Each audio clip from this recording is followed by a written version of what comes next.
नमस्कार मित्रों। आज सीधू ने सच में हमारे साथ जो जुड़े हैं वो अजय शुक्ला जी कानपुर से जुड़े हैं।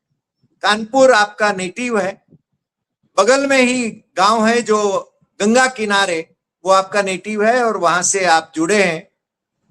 अजय जी का कोई परिचय देने की आवश्यकता नहीं है। देश के प्रतिष्ठित संपादकों में आप गिने जाते हैं और बेबाक बात करने के लिए मशहूर है। आज बात करने का विषय जो है वो लोकसभा में विपक्ष के नेता के नाते कांग्रेस के अग्रणी राहुल गांधी ने 2 साल संपन्न किए हैं और उस पर आज अजय शुक्ला जी से हम बात करने वाले हैं। अजय जी उसका विश्लेषण करेंगे, तथ्यों के आधार पर वो बात करने के लिए मशहूर हैं। और राहुल गांधी ने 2 साल में क्या किया, कौन कौन मसले उठाए, कहां कहां सरकार को घेरा और जननायक का जो टाइटल उनके लिए आजकल मशहूर हुआ है वो किस प्रकार से आपने अर्जित किया, उसकी बात अजय जी हमारे साथ दर्शकों के लिए करेंगे। फिर से एक बार अजय जी का सीधू ने सट में स्वागत। और अजय जी आपसे अनुरोध है कि आप राहुल गांधी के 2 साल के बारे में विस्तार से हमें बताएं। नमस्कार देसाई साहब, आपको और सारे प्यारे आपके दर्शकों को नमस्कार। और मैं बस यही कहना चाहूंगा कि निश्चित रूप से ये भारत के लिए एक सफलतम है कि इसके पहले तक हम नेता प्रतिपक्ष की अहमियत को नहीं समझते थे। भले ही एक संवैधानिक पद है, प्रधानमंत्री के बाद में 2nd नंबर का पद माना जाता है, और यदि कॉन्स्टिट्यूशनल वैसे देखें और इसकी हिस्ट्री के मुताबिक देखें तो ब्रिटेन में इसे शैडो प्राइम मिनिस्टर शब्द इस्तेमाल किया जाता है। तो शैडो प्राइम मिनिस्टर के तौर पे राहुल गांधी ने 2 साल पूरे किए।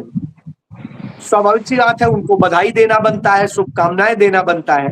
यहाँ पर जो सबसे अहम बात है डॉक्टर साहब, वो ये है कि भारत के नेता प्रतिपक्ष के रूप में यदि हम पूरे देश के इतिहास में, आजाद भारत के इतिहास में जिक्र करेंगे या आजाद भारत के पहले हम जिक्र करेंगे, 1900 जब हम पहली सरकार बनी थी और उस दौर की भी बात करेंगे तो आप याद करिए कि उस दौर में भी मोतीलाल नेहरू जी की जो पार्टी हुआ करती थी वो जो है पार्टी, उसके वो नेता प्रतिपक्ष हुआ करते थे उस दौर। स्वराज पार्टी के, जी स्वराज पार्टी के जो है के जरिए नेता प्रतिपक्ष थे। और फिर मोतीलाल नेहरू जी ने जैसे कि उसे वो किया।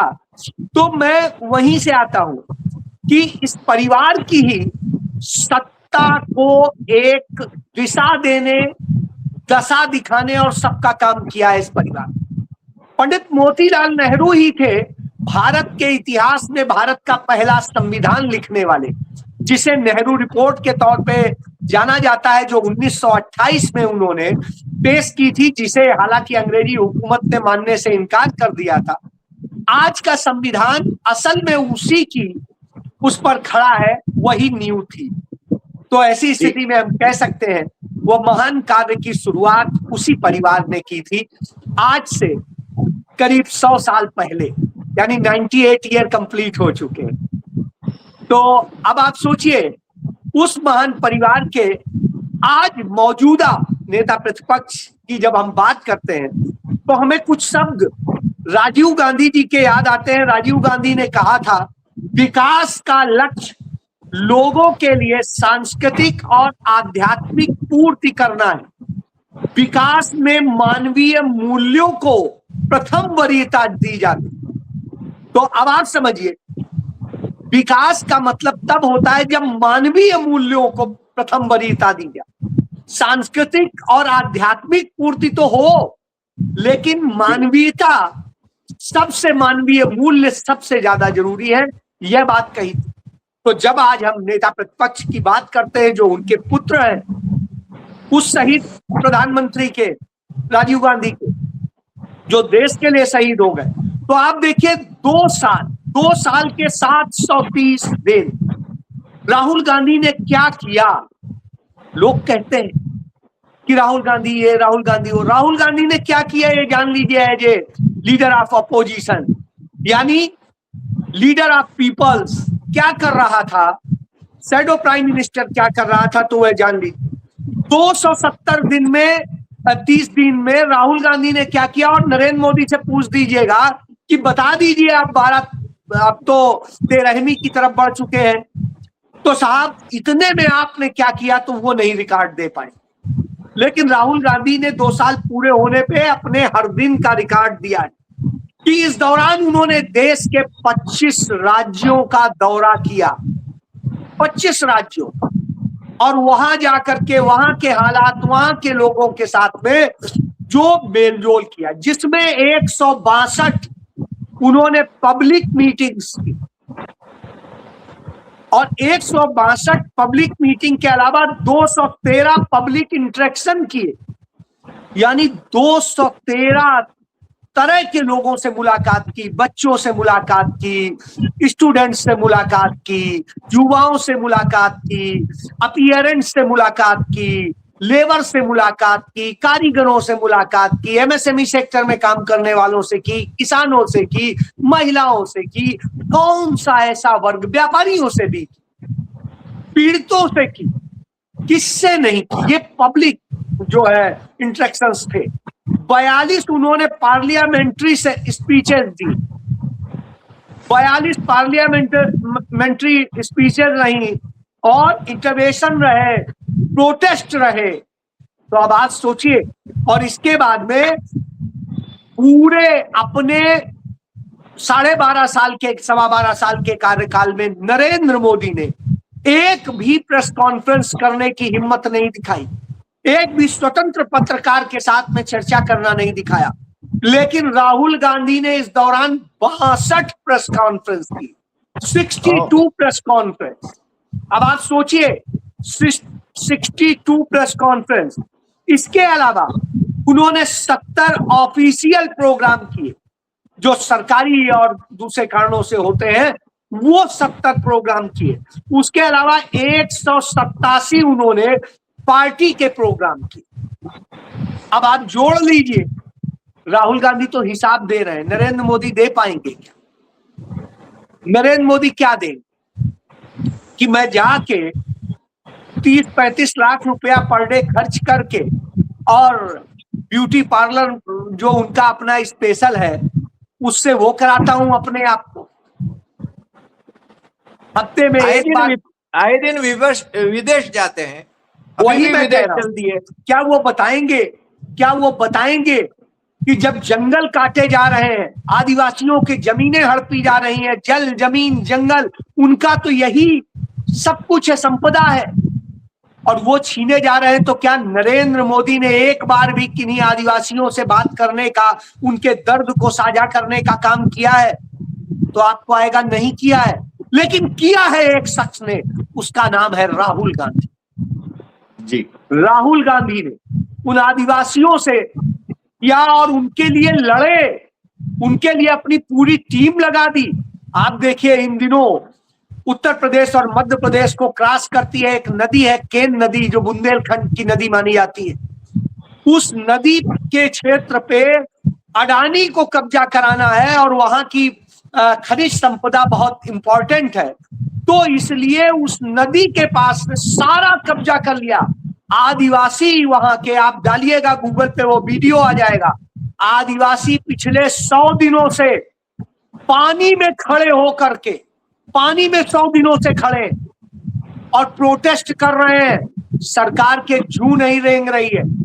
कांग्रेस पार्टी के अलावा और किसी ने अब तक उनको सपोर्ट नहीं दिए, और कांग्रेस पार्टी का ही सपोर्ट है जो उन्हें खाना पीना और दूसरी चीजें मुहैया करा के किसी तरह से वो कर रहे हैं। वो जल समाधि लेने की स्थिति में आ गए हैं, सब कुछ आ गए। तो जब इस तरह से कर दिया गया, तो आप सोचिए, कमजोर को मार के उसका छीन लेना, उसको बर्बाद कर देना, उसके घर छीन लेना।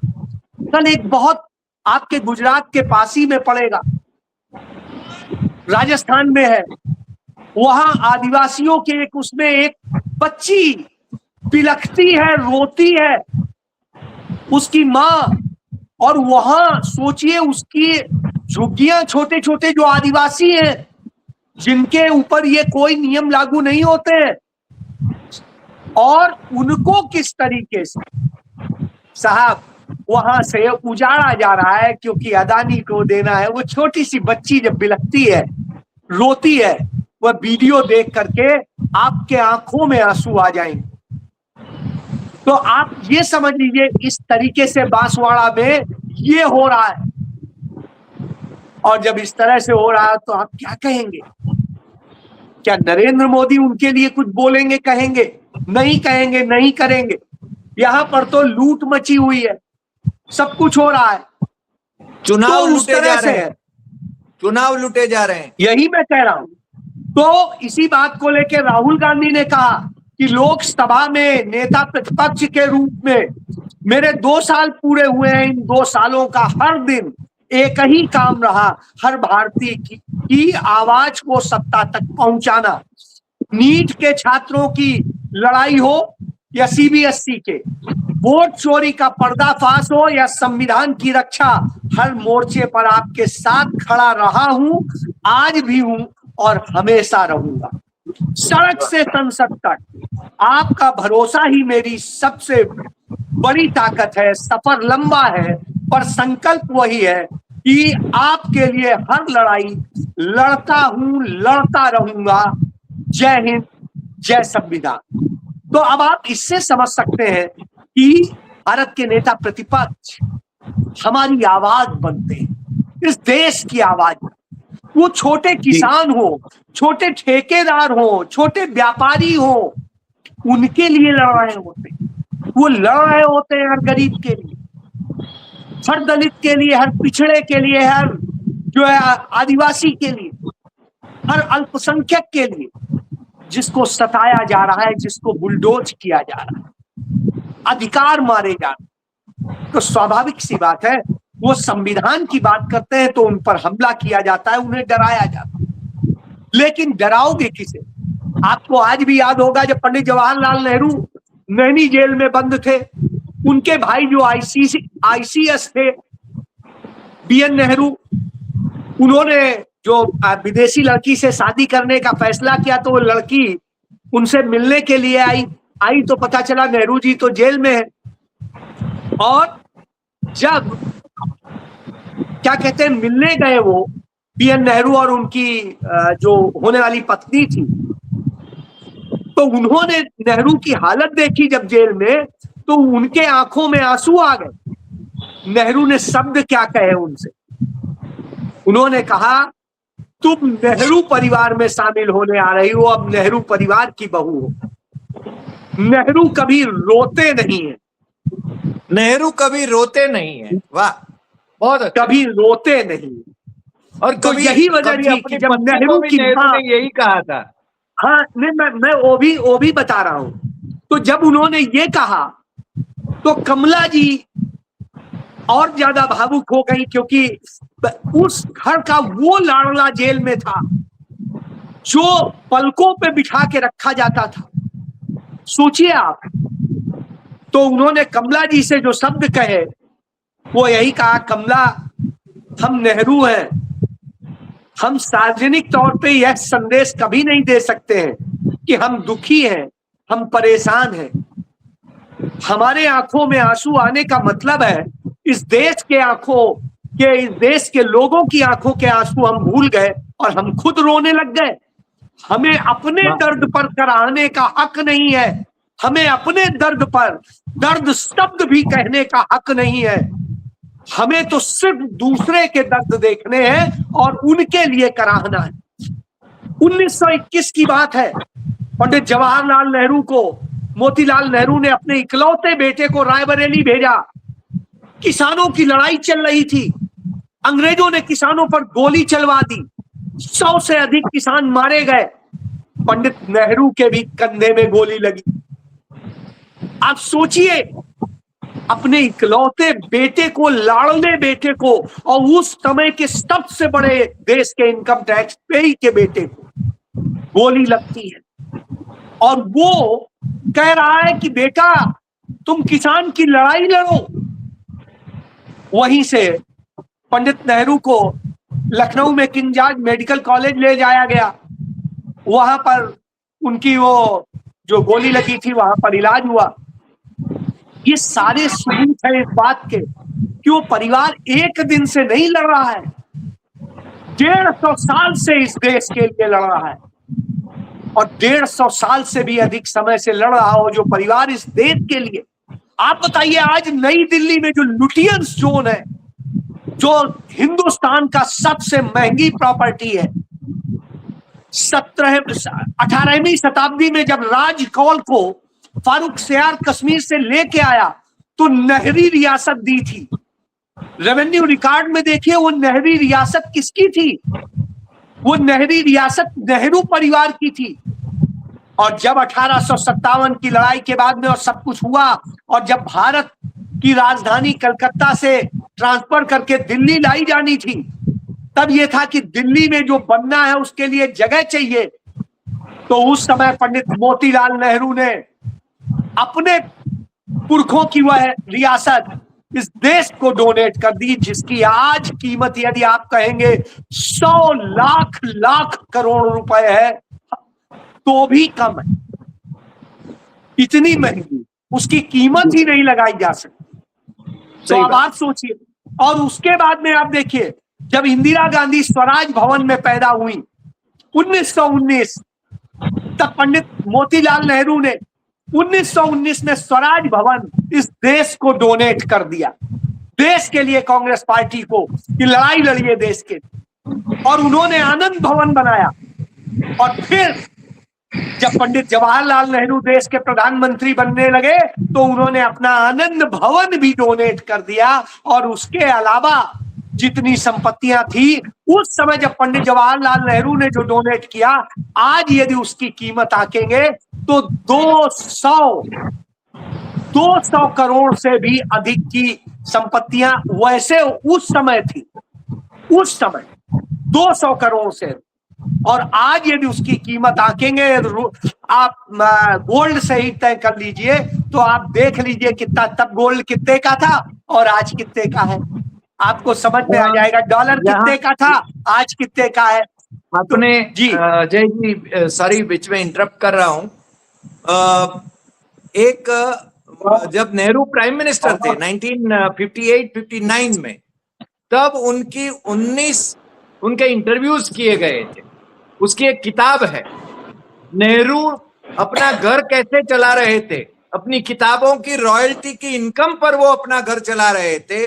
और आजकल राहुल गांधी भी कैसे अपना घर चला रहे हैं और औरों को मदद कर रहे हैं। मेरे ख्याल से जो काम सरकार को करना चाहिए, ऑपरेशन सिंदूर में जो बच्चों को, मेरे ख्याल से उनके माँ बाप गुजर गए, वो 28 बच्चे उन्होंने अडॉप्ट किए जो मार डाले पाकिस्तान ने। ये नरेंद्र मोदी को, भारत की सरकार को करना चाहिए था कि तुम्हारे कारण से अनाथ हुए हैं वो बच्चे, उनको राहुल गांधी पाल रहे हैं। अब आप सोचिए, अपने पैसे से पाल रहे, ये होता है। तो यही नहीं, आप याद करिए, जब राहुल गांधी का घर खाली कराया गया था तब वहां से 40 बच्चे थे जो बच्चों को पाल रहे थे अपने घर में। वो तो असल में 10 जनपद में ही ज्यादातर समय रहते थे, उन बच्चों के लिए वो बहुत महत्वपूर्ण था। तभी राहुल गांधी ने हिमाचल सरकार में एक कानून बनवाया कि जितने अनाथ बच्चे होंगे वो राज्य सरकार की संपत्ति होंगे, उनके बच्चे होंगे। और इसलिए, और उसे 1 साल तक केंद्र की सरकार ने लटका कर रखा। बहरहाल अब ये हो गया है, वो बच्चे इसी कारण से वहां शिफ्ट हो गए जिससे वो स्टेट के वो हो गए और उनकी बड़ी अच्छी शिक्षा और सब कुछ मिल रहा है। ये एक बड़ी अच्छी चीज है। तो राहुल गांधी ने तो वो किया है, और कभी नरेंद्र मोदी की तरह दिखाते बताते नहीं है, ये खूबी है। इसका एक उदाहरण आपको देता हूं कि निर्भया कांड की जो पीड़ित परिवार था, और ये राहुल गांधी ने नहीं बताया, कभी नहीं बताया, गांधी परिवार ने नहीं बताया, कांग्रेस ने नहीं बताया। तो क्या होता है कि उसके साथ में जब ये घटना हुई और हो गया तो राहुल गांधी से उन्होंने बोला कि मेरी इच्छा है, बच्चे को पायलट बनाना चाहती थी ये, राहुल गांधी ने उस बच्चे को मदद करी, पायलट ट्रेनिंग उसमें भेजा, पायलट की ट्रेनिंग कराई, आज वो विमान उड़ा रहा है। इसी तरीके से उसका परिवार के जो एक और बच्चा था उसको भी उन्होंने पढ़वाया, शादी करवाई। इसके बाद में आपको याद होगा संसद के अंदर अमित शाह ने तंज कसा था महाराष्ट्र की कलावती को लेकर के। राहुल गांधी ने कभी नहीं बताया था, कांग्रेस ने नहीं बताया था। यह तो अच्छा किया अमित शाह ने राहुल गांधी को गाली दे दी, और उसका नतीजा ये हुआ कि बीबीसी ने वहां पर जब सर्वे किया तो इन्होंने तो बड़ा वो सोचा था कि हम राहुल गांधी खिलाफ करा लेंगे, इंटरनेशनल टीवी को इन्होंने फैसिलिटेट किया था। लेकिन जब टीवी चैनल वहां गया तो वहां क्या दिखता है, वो कलावती कहती हैं आज हम रोटी खा रहे हैं तो राहुल जी के कारण, राहुल भाऊ के कारण। आज मेरे 8 बच्चों की, 8 बच्चे हैं उनके, 8 बच्चे पढ़ गए, काम कर रहे हैं, बेटियों की शादी हो गई, जमीन अच्छे से उनकी पूरी जो वो थी वो हो गई, कुछ सरकार ने इमदाद दे दी, और कैश उन्होंने बताया उस समय राहुल गांधी ने भी उन्हें भेजा था। और इस तरह से करके राहुल गांधी ने मदद की, वो परिवार आज बड़ी संपन्नता से जी रहा। आपने ठीक ही कहा, राहुल गांधी स्वयं अपना ढोल नहीं, उसका पिटारा नहीं करते। अटल बिहारी वाजपेयी का एक किस्सा मुझे याद आता है। जब राजीव गांधी का देहांत हो गया उसके बाद में उन्होंने ये बात कही थी, यानी राजीव गांधी ने तो कभी ये बात कही नहीं थी, तो अटल जी ने कहा था कि आज मैं जिंदा हूं राजीव गांधी की वजह से, क्योंकि उनको मालूम पड़ा कि मेरी बीमारी है और विदेश में उसका इलाज हो सकता है, इसलिए उन्होंने मुझे एक डेलीगेशन में विदेश भेजा और वहां पर मेरा इलाज कराया, और आज मैं जिंदा हूं तो राजीव गांधी की वजह से। राजीव गांधी ने कभी नहीं कहा था कि हमने अटल बिहारी वाजपेयी पर कोई उपकार किया था, मगर वो अटल बिहारी वाजपेयी थे, आज नरेंद्र मोदी हैं, दोनों की कोई तुलना नहीं हो सकती। किस्सा आपको बताता हूं अमेठी का।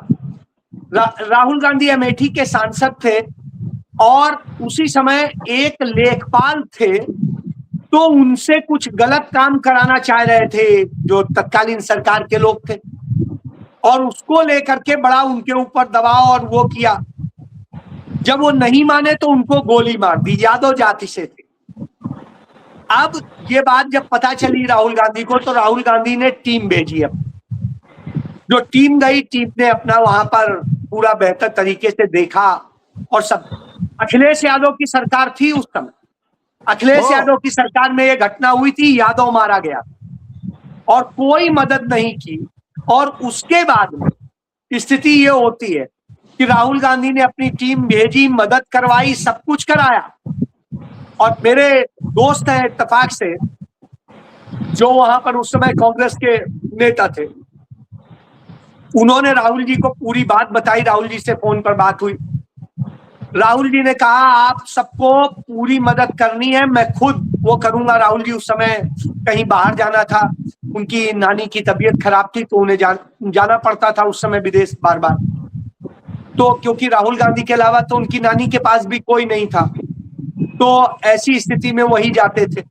तो राहुल जी जब वहां गए और वहां से फिर लौट के आए, तो राहुल जी ने उन्हें फोन किया कि ऐसे, हाँ क्या हुआ, तो उन्होंने बताया कि राहुल जी ने कहा ठीक है हम पहुंच रहे हैं।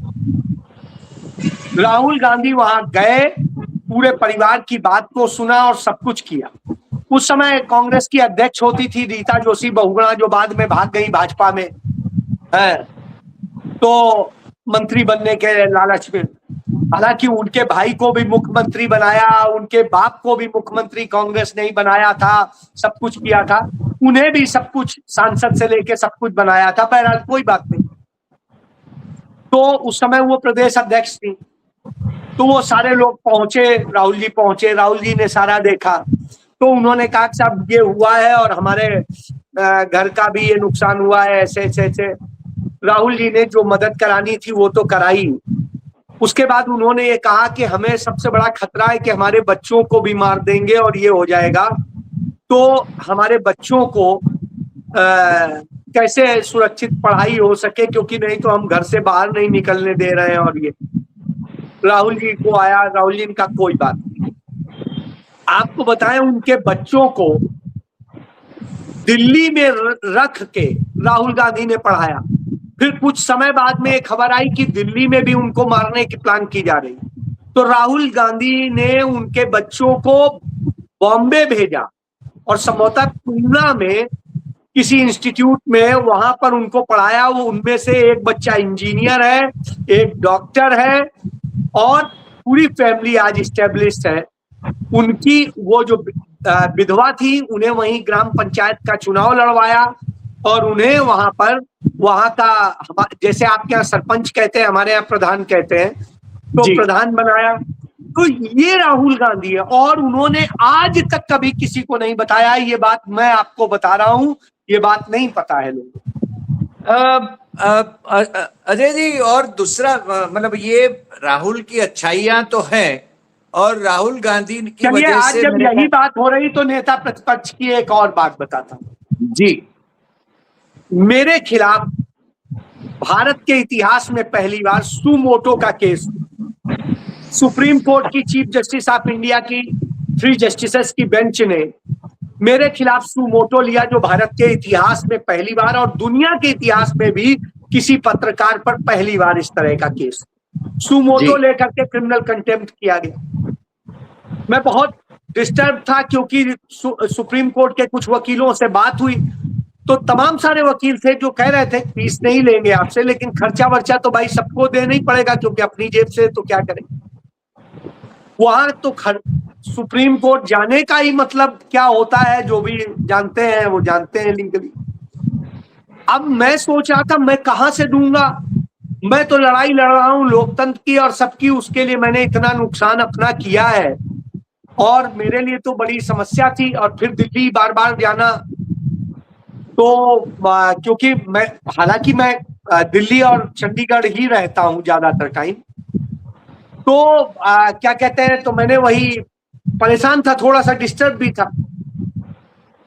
अब राहुल जी को इस बात का पता चला होगा, राहुल जी का मुझे कॉल आया, तो उन्होंने कहा क्या हुआ, सुना है आपको परेशान कर रहे हैं। हमने कहा हाँ भैया ऐसी ऐसी बात है और ये है। कह रहे तुमने बताया भी नहीं। अरे हमने कहा अब आपको इसमें क्या बताते हैं, तो उनका कोई बात नहीं। और फिर उन्होंने सारी बात करने के बाद में मुझे उसके बाद में अभिषेक मनु सिंघवी की टीम से कॉल आई, मैसेज आया पहले, तो मैसेज आया मैं देख नहीं पाया था क्योंकि व्हाट्सएप पे किया था, व्हाट्सएप में बहुत कम देखता हूं। उसके बाद में उसका जो है मुझे रेगुलर मैसेज आया, मैंने देखा अच्छा। फिर उसके बाद में कॉल आई, कॉल आने के बाद में मैं नाम नहीं ले रहा हूं, जिसकी कॉल आई वो एडिशनल एडवोकेट जनरल है कांग्रेस शासित एक राज्य में। तो उन्होंने कॉल किया और सुप्रीम कोर्ट में देखते हैं, उस स्टेट को रिप्रेजेंट करते हैं।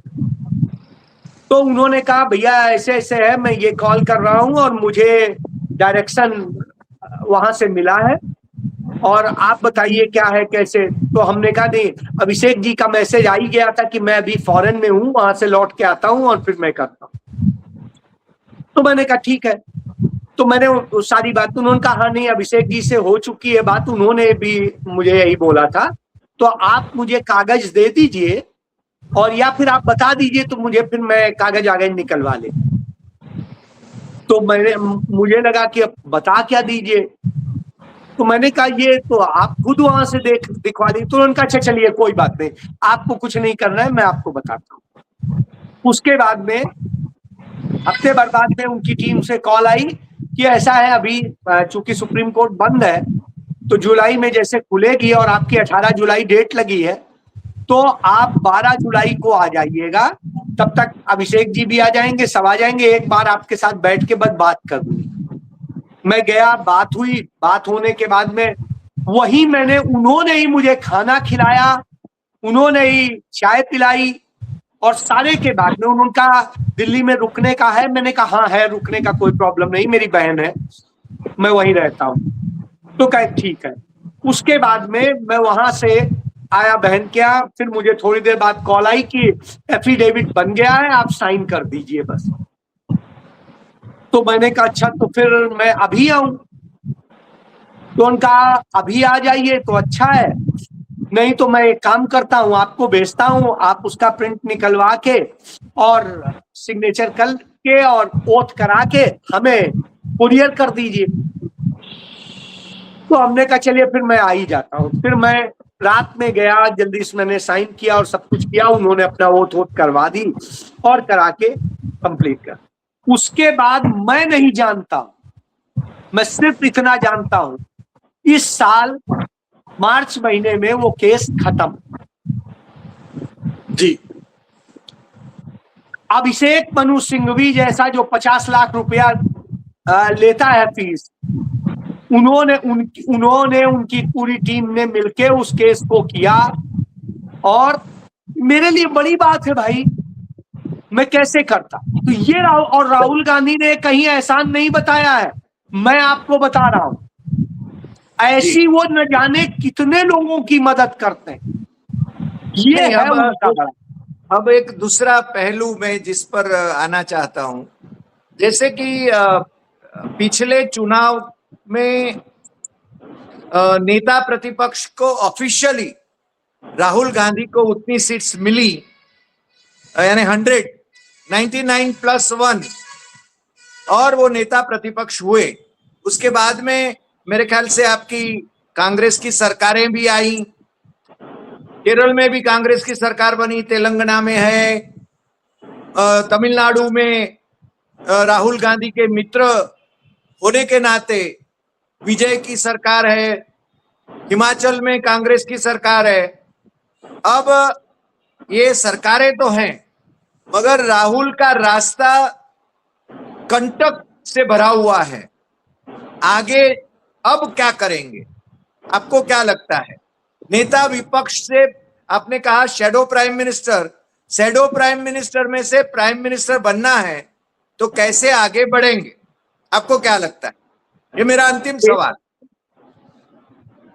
एक आपने कविता सुनी होगी, द्वारिका प्रसाद महेश्वरी जी की कविता है, वीर तुम बढ़े चलो, धीर तुम बढ़े चलो, हाथ में ध्वजा रहे, बाल दल सजा रहे, ध्वज कभी झुके नहीं, दल कभी रुके नहीं, वीर तुम बढ़े चलो, धीर तुम बढ़े चलो, सामने पहाड़ हो, सिंह की दहाड़ हो, तुम निडर डरो नहीं, तुम निडर डटे रहो, वीर तुम बढ़े चलो, धीर तुम बढ़े चलो, प्रात हो कि रात हो, संग हो न साथ हो, सूर्य के से बढ़े चलो, चंद्र से बढ़े चलो, वीर तुम बढ़े चलो, धीर तुम बढ़े चलो।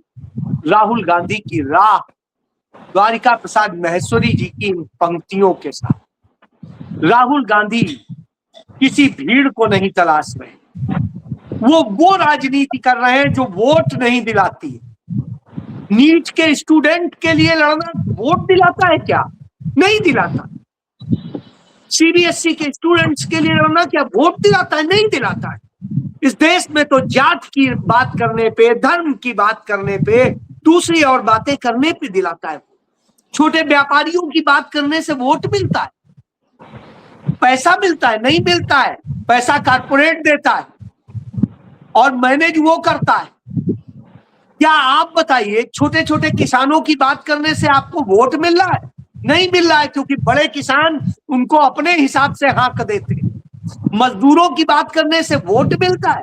नहीं। मालिक उन्हें धमका के कहता है नहीं, नौकरी से निकाल देंगे, वोट वहीं डाल के आना। जाओ, गुजरात से ट्रेन में भर के भेजे जाते हैं, बिहार में वोट डाल के आते हैं, यूपी में वोट डाल के आते हैं। गलत कह रहा हूं? आप सामने बैठे तो अब आप बताइए, वो वोट नहीं देते। वोट की राजनीति राहुल गांधी नहीं करते। राहुल गांधी ने तो खुद कहा मैं 100 चुनाव हार जाऊं, लेकिन मैं सच की लड़ाई नहीं छोड़ूंगा, सबका साथ नहीं छोड़ूंगा। ये राहुल गांधी की ताकत है। और शायद जब ये ताकत होती है तो उसके साथ भगवान शिव आके खड़े हो जाते हैं। और राहुल गांधी के इत्तेफाक से आराध्य देव शिव है, वो शिव के उपासक है। तो वही बात उन्होंने इंडिया अलायंस की मीटिंग में कही थी, आप सब हमें चाहे जितनी गाली देते रहिए, कांग्रेस को गाली देते रहिए, लेकिन हम अपना काम करते रहेंगे, लड़ते रहेंगे और इस देश के लिए समर्पित रहेंगे। हमें कोई इस बात से सरोकार नहीं कि क्या होता है, हमें इससे मतलब है कि हमने अपना कर्म पूरा किया। ये राहुल गांधी का मंत्र, और मुझे लगता है ये मंत्र खुद ब खुद उनकी राह को आसान करेगा। जी जी अजय जी, आज आप हमारे साथ जुड़े और बहुत मुक्त मन से आपने राहुल गांधी के बारे में और उनके पूर्वजों के बारे में ये बात बताई। इसके लिए हम आपके बहुत बहुत शुक्रगुजार हैं और इंशाल्लाह फिर मिलेंगे नए एपिसोड में नए विषय के साथ। नमस्कार।